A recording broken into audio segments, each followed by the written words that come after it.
आशा करता हूँ आप सभी अच्छे होंगे। आज हम इस वीडियो में पढ़ेंगे हिंदू विवाह अधिनियम 1955 का अध्याय 1 के धारा 2, जिसका शीर्षक है अधिनियम का लागू होना। पहले हम इसके कानूनी भाषा पढ़ेंगे, इसके बाद में हम इसे आसान भाषा में पढ़ेंगे और समझेंगे। तो इसमें उपधारा 1 के खंड क में वीरशैव, लिंगायत, ब्रह्म प्रार्थना या आर्य समाज के अनुयायियों के सहित ऐसे किसी व्यक्ति को लागू है जो कि हिंदू धर्म के रूपों या विकासों में से किसी के नाते धर्म से हिंदू है। अर्थात वीरशैव एक संप्रदाय है जो लिंगायत संप्रदाय का एक उप संप्रदाय है। लिंगायत संप्रदाय क्या है, पहले ये समझना होगा। यह दक्षिण भारत में प्रचलित है।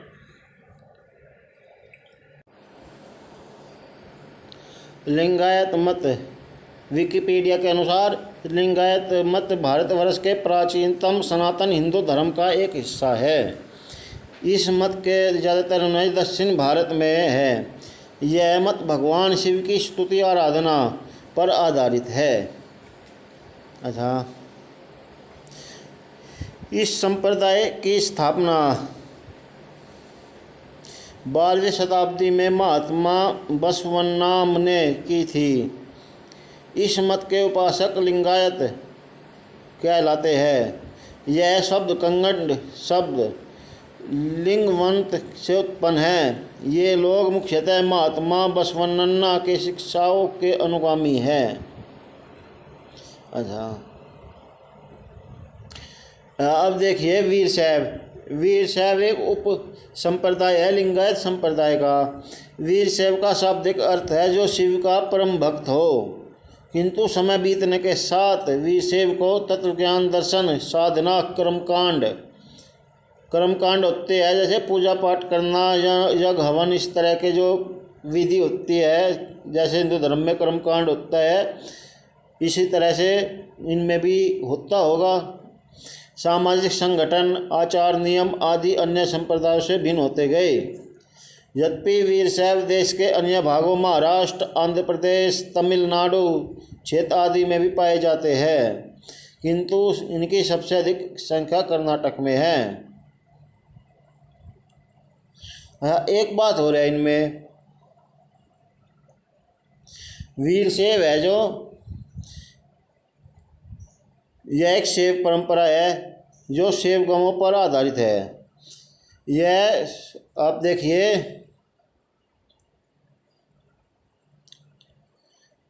भारत के सिंधु घाटी सभ्यता में जो आधुनिक पाकिस्तान में है, वीरशैव धर्म के कई निशान मिलते हैं। इनमें एक माँ पार्वती, मातृदेवी की मूर्तियाँ, शिव पशुपति जैसे शिवलिंग की मुद्राएं, मूर्तियाँ, शिवलिंग, पीपल की पूजा इत्यादि प्रमुख है। इतिहासकारों के एक दृष्टिकोण के मुताबिक सिंधु घाटी सभ्यता के लोग स्वयं वीरशैव थे और भारत का मूल निवासी माने गए हैं। वीरशैव की सभ्यता को द्राविड़ सभ्यता कहते हैं। इतिहासकारों के दृष्टिकोण के अनुसार लगभग 1700 ईसा पूर्व। देखिए ईसा पूर्व क्या होता है, जैसे अब 2024 चल रही है, इसमें 1700 साल और जोड़ दो तो क्या हुआ 1700 ईसा पूर्व, यानी कि ये 2024 साल है और इसमें प्लस 1700 और जोड़ दो, कितने साल हुए? 3700 साल, यानी 3700 साल ईसा पूर्व, 3724 साल ईसा पूर्व। वीरशैव अफगानिस्तान, कश्मीर, पंजाब और हरियाणा में बसे थे। अपने भगवान शिव को प्रसन्न करने के लिए वैदिक संस्कृत में मंत्र रचते हैं।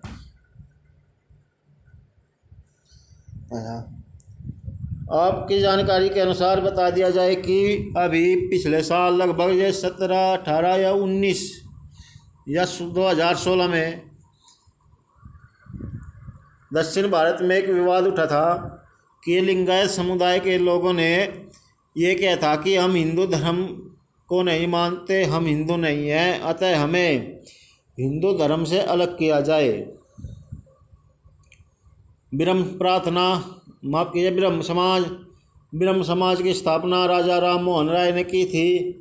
आपकी जानकारी के लिए बता दिया जाए कि ब्रह्म समाज की स्थापना राजा राम मोहन राय ने इसलिए की थी कि उस समय भारत में सती प्रथा जैसी कुप्रथा थी, अशिक्षा थी, बाल विवाह थे, तो इन्होंने इन सभी के विरोध के लिए ब्रह्म समाज की स्थापना की। समाज बहुत अंधकार में चला गया था।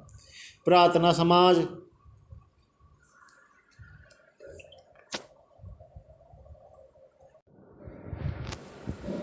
विकिपीडिया के अनुसार प्रार्थना समाज भारतीय नवजागरण के दौर में धार्मिक और सामाजिक सुधारों के लिए स्थापित समुदाय है।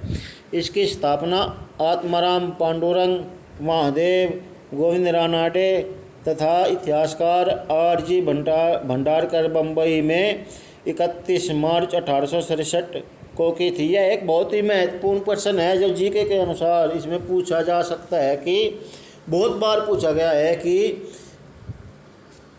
प्रार्थना समाज की स्थापना किसने की, तो आप याद रखिए आत्माराम पांडुरंग इसमें महत्वपूर्ण है। इसके बाद महादेव, गोविंद रानाडे तथा इतिहासकार R.G. भंडारकर। अच्छा, इस समाज की पृष्ठभूमि 19वीं शताब्दी के प्रारंभ अथवा उससे भी पहले 18वीं शताब्दी की कई घटनाओं से बन चुकी थी। अंग्रेजी शिक्षा का प्रवेश और ईसाई मिशनरियों के कार्य, ये दो घटनाएं उस पृष्ठभूमि के निवारण है। ईसाई मिशनरियों ने अनेकानेक लोग, जिनमें विशेष रूप से हिंदुओं का धर्म परिवर्तन करके उन्हें ईसाई बना दिया था। इससे भी लोगों की आंखें खुल गई। फिर भारतीयों पर जुल्म होता था, हिंदुओं में एकता नहीं थी। बहुत सारे ऐसे कारण थे, जैसे अपनी संस्कृति से दूर होना, वेदों से दूर होना, बहुत सारे कारण थे और ब्रह्म समाज भी इसकी प्रेरणा का एक कारण था। हाँ, अब आते हैं आर्य समाज। इसका तो आप सभी को पता है। आर्य समाज की स्थापना स्वामी दयानंद सरस्वती ने की थी। इनके बचपन का नाम मूल शंकर था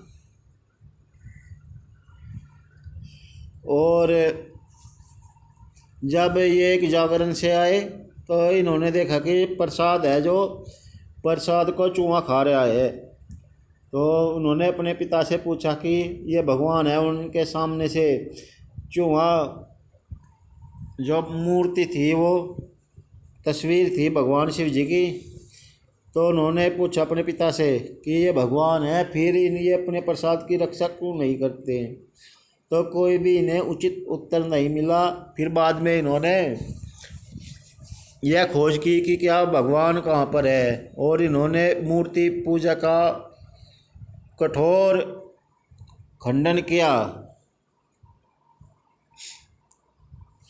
1875 में इन्होंने बम्बई में आर्य समाज की स्थापना की। जैसे आप नाम के पीछे सुनते होंगे, किसी का नाम होता है अनिल आर्य, विक्रांत आर्य, अमित आर्य। अच्छा, बात है अपने टॉपिक पर। आर्य समाज के अनुयायियों के सहित ऐसे किसी व्यक्ति को लागू है जो कि हिंदू धर्म के रूपों या विकासों में से किसी के नाते ही धर्म से हिंदू है। अर्थात वह चाहे वीर शैव हो, लिंगायत हो, ब्रह्म प्रार्थना हो या आर्य समाज के अनुयायियों के सहित किसी अन्य समाज से भी वह क्या हो, हिंदू हो, चाहे वह किसी भी जाति का हो। अब आता है इसका खंड ख। ऐसे किसी व्यक्ति को लागू है जो कि धर्म से बौद्ध, जैन या सिख है। अर्थात वे लोग भी है जो धर्म से बौद्ध है। जैसे आप जानते हो कि आज से 2,2500 साल पहले गौतम बुद्ध ने जिन्हें भगवान बुद्ध कहा गया, लाइट ऑफ एशिया किताब भी इनके ऊपर लिखी गई है। इन्होंने बौद्ध धर्म की स्थापना की। जैन धर्म महावीर स्वामी द्वारा खोला गया है। स्थापना की गई है जैन धर्म की। और ये भी 2500 साल, ये भी लगभग 2,2500 साल पहले, यानी कि जिस समय बौद्ध धर्म की स्थापना हुई उसी समय लगभग 100-150 साल के अंदर अंदर जैन धर्म की भी स्थापना हुई।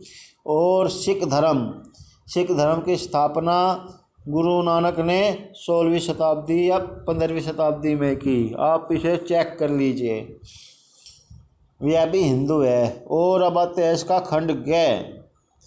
जब तक कि उन राज्य क्षेत्रों में जिन पर कि इस अधिनियम का विस्तार है अधिवासित ऐसे किसी अन्य व्यक्ति के बारे में जो कि धर्म से मुसलमान, ईसाई, पारसी या यहूदी नहीं है, यह सिद्ध नहीं कर दिया जाता कि यदि यह अधिनियम पारित न किया गया होता तो वह ऐसी किसी बात के बारे में जिसके लिए इसमें व्यवस्था की गई है हिंदू विधि द्वारा या उस विधि का भाग रूप किसी रूढ़ि या प्रथा द्वारा शासित नहीं होता, ऐसे अन्य व्यक्ति को भी लागू है। अर्थात अब इसे समझते हैं हम साधारण भाषा में।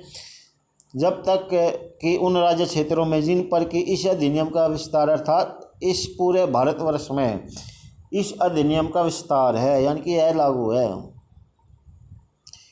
अधिवासित ऐसे राज्य क्षेत्रों में जिन पर कि इस अधिनियम का विस्तार है। अधिवासित जैसे वह कोई मुसलमान न हो, ईसाई न हो, पारसी न हो और यहूदी न हो। अर्थात जो आपकी जानकारी के लिए बता दिया जाए कि जो यहूदी धर्म है, यहूदी धर्म में से ही ईसाई धर्म निकला है और फिर इसी में से मुस्लिम धर्म निकला है, ईसाई। तो इन तीनों धर्मों को क्या कहा जाता है? इब्राहिम रिलीजन। यहूदी धर्म, मुसलमान धर्म और ईसाई धर्म, यह एक ही धर्म की शाखा है, एक ही, इसे इब्राहिम धर्म कहा जाता है। अच्छा, और जो पारसी धर्म है यह पारस, यह फारस, अब इसे ईरान कहा जाता है। ईरान में पारसी धर्म की स्थापना थी। इनके अपने अलग रीति रिवाज है। आपकी जानकारी के लिए बता दिया जाए कि जो फिरोज खान गांधी अर्थात इंदिरा गांधी के पति और राहुल गांधी के दादाजी थे, वे पारसी थे, वे मुस्लिम नहीं थे। जॉन इब्राहिम, रतन टाटा, अरशद वारसी, ये सभी क्या है? ये सभी बोमन ईरानी, अरुणा ईरानी, ये सभी क्या है? ये सभी पारसी है, ये मुस्लिम नहीं है। तो आपकी समझ में आ गया होगा। आशा करता हूँ कि आपको मेरी यह वीडियो पसंद आई होगी। मेरे चैनल को सब्सक्राइब कीजिए, लाइक का बटन प्रेस कीजिए और अपने दोस्तों को शेयर कीजिए। मिलते हैं अगली वीडियो में।